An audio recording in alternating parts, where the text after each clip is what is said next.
married na, habang ikaw naman napag-iwanan.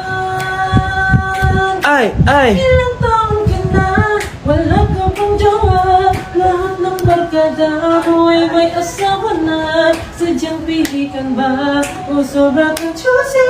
Kailan ka magkakapamilya? Mag-asawa ka na habang may oras pa. Magtitrenda ka na, wala ka pa rin jowa.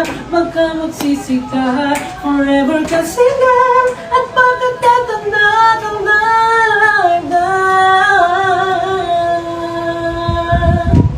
Di ko alam bakit ba nagkakaganto. Sadyang nasasaktan kahit di rin naman tayo. Yun yung ano, yun yung